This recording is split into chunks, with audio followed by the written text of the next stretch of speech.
Ladies and gentlemen, welcome to the Kakasungura YouTube channel, the only platform whereby we speak nothing but the truth, backed up with evidence. Back to the Kenyan politics, and if you're watching this video, of course I will be mixing Swahili and English where necessary. Mother Karua was being interviewed by BBC Africa, and she made very strong remarks to the Kenya Kwanza government. You remember, Mother Karua was Raila Odinga's running mate under the Azimio coalition. Those who know the history of Mother Karua, she is a fearless woman because she's no longer a lady, she's a woman. A fearless woman who does not fear anybody. And she could speak with a lot of boldness.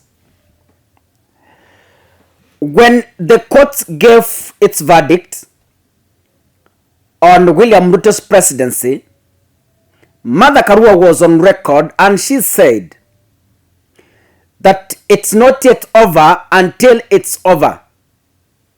She respected the decision of the court, but she never agreed with it. She went ahead by saying she will move to the East African Court to find a further interpretation of the verdict. We are yet to know if indeed she went. But let me say this. The Azimio people, those who entirely believe in Raila Odinga's ideology, they 100% have a stand that the 2022 general election was stolen and the verdict from the Supreme Court was entirely biased. Mother Karua, in his interview in the BBC, she reiterated that as per her, she does not recognize William Ruto as her president. She said it's only the Constitution of Kenya that recognizes him.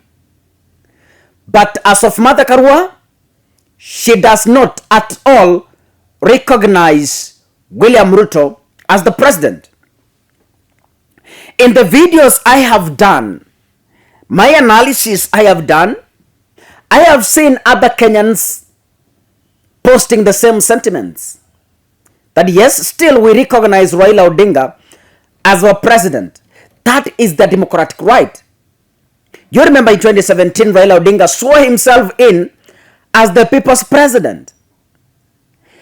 A move that sent Uhuru Kenyatta into a crisis because a good number of citizens could not recognize Uhuru Kenyatta as the president, and they could recognize Raila Odinga as their people's president. Even members of parliament who were affiliated to NASA by then in parliament, they could address Raila Odinga as the people's president. You remember the likes of Babu Wino swearing in the name of Raila Odinga. It was really a tough time for Uhuru Kenyatta.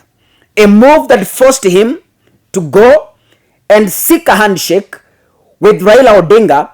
A move that settled our country. Mother Karua, in his remarks, she was asked on the question of Miguna, and she was very categorical. She told the BBC that, you know, when Miguna was being deported by swearing, Miguna swore in Raila Odinga. By then, William Ruto was the deputy president to Uhuru Kenyatta. And after Miguna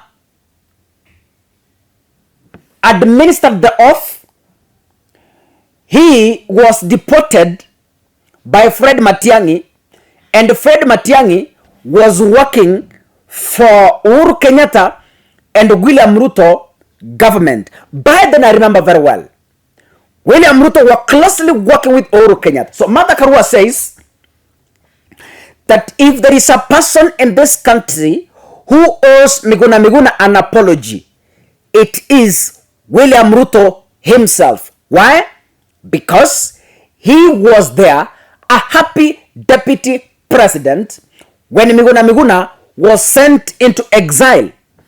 Mother Karua said that the Kenya Kwanza government should stop from quoting itself as caring, as a sympathizer to what happened to Miguna. Yet, the person who was part of the decision to send Miguna out of this country is still the same person pretending to accommodate and sympathize with him.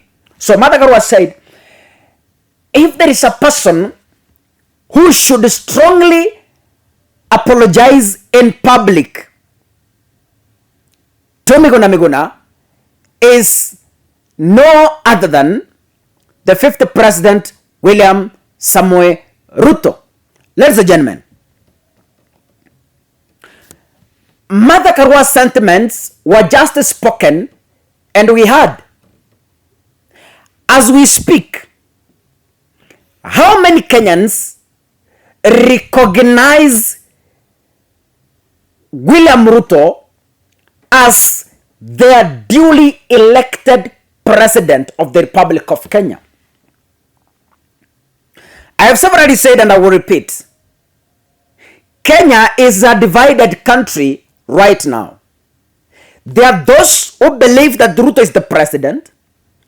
There are those like Mother Karua who do not at all recognize Ruto as the president. Now, where is Kenya heading to? Because as we speak, the Kenya Kwanza government is not even interested in bringing together Kenyans. It's only interested in sharing positions. It's very clear, it's evident. You saw yesterday, the Hustler Fund has been given further instructions away from changing to pay an interest. They have again injected another condition. You must participate in a series of vettings before you qualify. And by December, before they launch it, is only like 1 month and some few days and some 10 days. Before they launch it, there will be steps which will be too difficult for a hustler in the village to follow those steps for him or her to qualify for the Hustler Fund. Ladies and gentlemen, Kenya is our nation. And as I speak Kakasungura, our great-grandchildren, we owe them an explanation. Because they will be questioning us. You were there when such and such things were happening. What did you do as a voice of the people? Kaka, I will strongly defend myself from these videos that look, when this happened, I raised alarm. When this happened, I told government. I do not want the coming generation to harshly judge me that I had a platform and failed to tell people the truth. If there is something that should be done very urgently by the Kenya Kwanza government, is to unite the citizens of this country. If there is something they should spend sleepless nights thinking of, is how to unite this country into one. How do they unite this country? Is by coming out and telling the citizens of this noble republic that please, whatever we told you during the campaigns were just false promises. Let's now embark on reality. Second, they should fight very hard to reach out to their Azimio leaders and tell them, ladies and gentlemen, we might not do a handshake, but then as you keep us on check, let us work together without intimidating them, without harassing them, without denying them freedom of expression.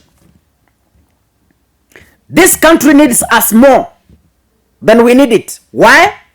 Because as we are passing, but Kenya is here to remain.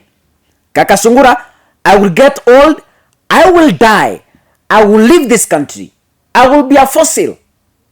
But Kenya, even if it takes 10 million years, Kenya will still remain to be Kenya even after we are gone. So what do I mean? This country needs us more because we are the people to build it. The life of our grandchildren is built today. The life of our children is built today. Our lives tomorrow are built today. If we sit and watch our country going into the dogs, ladies and gentlemen, our children, our grandchildren, our great-grandchildren will put us into account. So as we speak, you know Martha Karua was a deputy president to the Azimio candidate. So if she speaks, it means Azimio has spoken. So as I am speaking right now, according to the statements from Martha Karua, Azimio fraternity doesn't recognize William Ruto as their president. And it's only the Constitution of Kenya that recognizes him. That is as per the Azimio. We expect that if Raila Odinga speaks, he speaks on behalf of the Azimio. If Martha Karua speaks, she speaks on behalf of the Azimio. So if Martha Karua said she doesn't recognize William Ruto as the president, that means the Azimio family at large does not recognize him as the president. We are heading to a tough times, ladies and gentlemen, but I believe all will be well with our country so that we move forward, ladies and gentlemen. May God bless you. Thank you for watching. If you're watching this video, take your 1 or 2 seconds, click that subscribe button, and remember to turn on your notification bell. I will never tire to thank those who are supporting us morally and financially. May your cups, I have some like 3 ladies and 2 gents from the United States of America who have highly supported us. You know yourselves. I don't want to mention your names, but you know yourselves. May God fill your cups. May you never lack. And may God return to you 1,000,000 times. God bless you. Asanteni sana.